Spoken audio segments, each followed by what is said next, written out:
Alright everybody, welcome back to the YS channel. So, we're going to do a review on a movie that is essentially like the granddaddy of what we would call adult animation. I mean, it's not the first adult animated movie, but this one made a big mark, and its influence is still felt today. It shattered boundaries, it broke the mold. It really did change the landscape of adult animation. So we're going to review Fritz the Cat, which is the directorial debut of Ralph Bakshi. Released in 1972 and directed by the legendary animator Ralph Bakshi, Fritz the Cat is an adaptation of Robert Crumb's underground comic strip. This film was unlike anything that had come before it, pushing the boundaries of what was considered acceptable in animation and storytelling. Yeah, one of the key things to remember about this movie, and pretty much in its marketing tagline, is like, we're the first animated rated X movie, which I think there have been other movies that had been made, or short films that had been made before this one, that probably could have got that rating. Like, I'm not gonna have that show up in my fucking internet search history. But this was the first one that got like a major Hollywood production, and it got a significant theatrical release. That's for sure. Now, one of the most striking things about that, besides its content, which we're going to talk about a little bit more later in the review, is its animation style. One of the things like Bakshi is known for is the use of like vibrant colors, intricate detailing, and I guess you could go like off-kilter perspectives. It creates like a very stunning, gritty visual effect, which a lot of his films are known for. This is counter to pretty much Disney. Disney was the big dog when it comes to like animation movies at this time. And then, most of their movies come across as polished, warm and fuzzy, whole family affairs. And then you get this in-your-face, gritty style from Bakshi. And it really is, the style really helped set this movie apart from its animated peers, in addition to its, risque content. Well, Derek, it wasn't just the animation style that set Fritz the Cat apart. It was also the film's bold and unapologetic storytelling. Fritz the Cat dared to tackle taboo subjects such as sex, drugs, and politics in a way that was not being tackled in Hollywood or in animation prior to the release of this film. The film's protagonist, Fritz, is a hedonistic and rebellious feline who navigates the social landscape of the 1960s America, engaging in all manner of provocative and controversial activities along the way. Yeah, so Fritz the Cat's cast of characters is just as varied and eclectic as its subject matter. From drug-dealing crows to like militant revolutionaries. This is pretty much shit that you would only find from a movie that's set in the 60s and 70s, like early 70s. Each character in the film is a, unique presence that adds depth and richness to the story. Well, most of them do. And it's really Fritz's interactions with these characters that serves to highlight the complexity and absurdity of the world that he inhabits.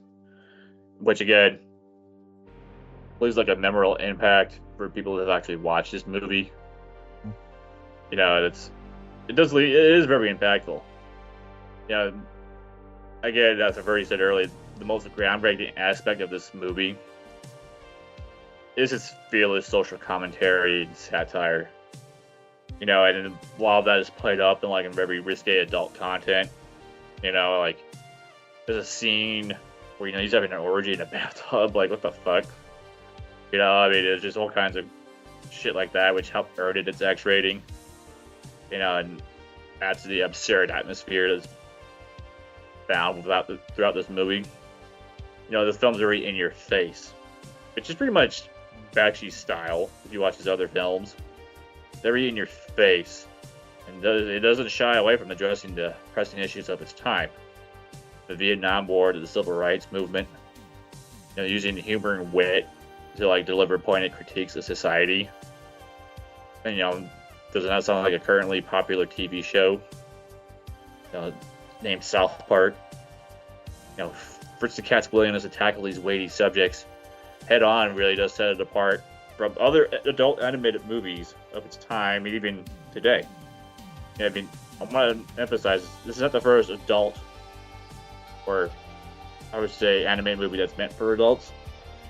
This is the first one that really was like, how would you say, explicit. But regardless, it's the explicit content, just all the gritty, in-your-faceness, the way it delivers the satire and its content. What makes this a bold movie, and it's very important, not only in movie history, but in the animation industry as a whole. This is actually a significant movie because of all these things that we were talking about, and it's really what makes it a piece of art that pushes boundaries, so to speak.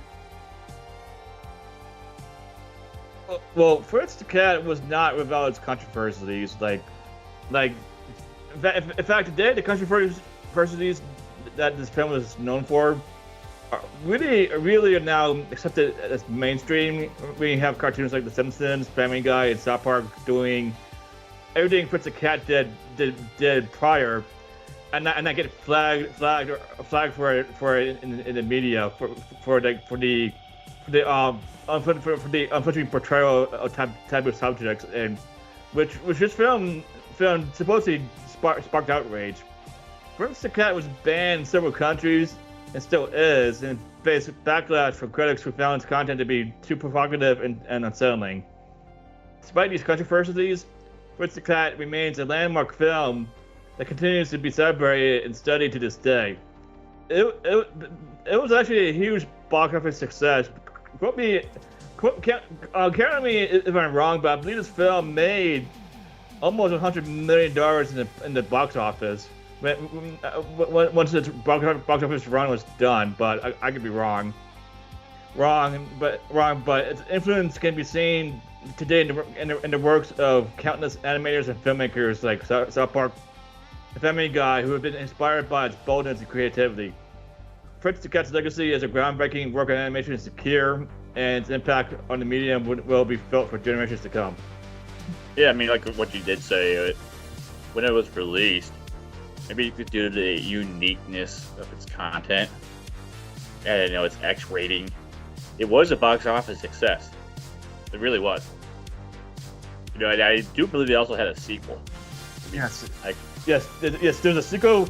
It's R-rated, called Fritz Code 9 Lives of Fritz the Cat, and from what I read, it didn't do as well, and then soon after, Robert Crumb killed off his cartoon character Fritz the Cat in a comic. Yeah. It's one of those things. I guess you would have to be alive back in that time. If a lot of the shit that's featured in this movie, we would consider normal as far as content, whether it's a live action movie or a South Park type style adult comedy. That's not risque, but you had to be alive back then when this came out. Yeah, I could definitely see it pissing off a bunch of super uber Christian moral epic gurus. Oh my god, you can't air this in theaters kind of people. Oh, you're all gonna go to hell or whatever. Tipper Gore types. Oh, yeah. Tipper Gore. Those types of people. Honestly, we should do a review, not on a movie next time, but maybe on Tipper Gore as a person. Yeah, granted, she really has nothing to do with this review, but she is the reason why you have ratings on video games. Good for her. Yes. we were kids. Prior to her, Grand Theft Auto would have been rated E for everyone. It still is if you get the right person to play it. Now, with her out of the way, again, this movie Fritz the Cat was a box office success. Mm-hmm. Its influence is felt to this day. This movie walked, so the Family Guys, the South Parks, the Rick and Mortys, so these movies, these movies could run. it really did like set the tone, and it proved because at the time, animation was really considered for families and kids. And there wasn't really like any major adult animated movie. I mean, there were some out there at the time and before its time, of course. But this one was really the trendsetter, especially in the United States. And it's very influential. It did propel Ralph Bakshi into like the stratosphere of like top tier animators and like animation directors, I should say. Ralph Bakshi.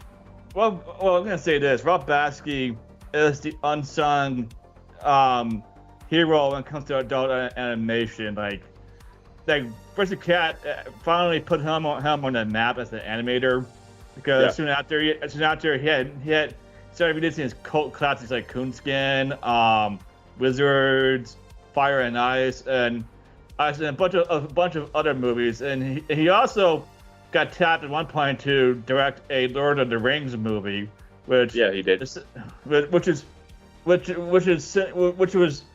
actually helped inspire the actual live action movie. Yeah, no, you definitely did do the animated Lord of the Rings. He was very much behind that one. And well, again, he is responsible for a lot of movies that do have a cult following to this day. And it all began with Fritz the Cat. And for that, it's forever changed like how adult stories are told, and as far as choice of medium goes, and it's a very impactful movie. And with that out of the way, there you all have it. If you like this review discussion about this movie, please like and subscribe and follow this channel. We always greatly appreciate it. We're just twin brothers that just shoot from the hip and talk movies for your entertainment. So thank you all for tuning in. Until the next time.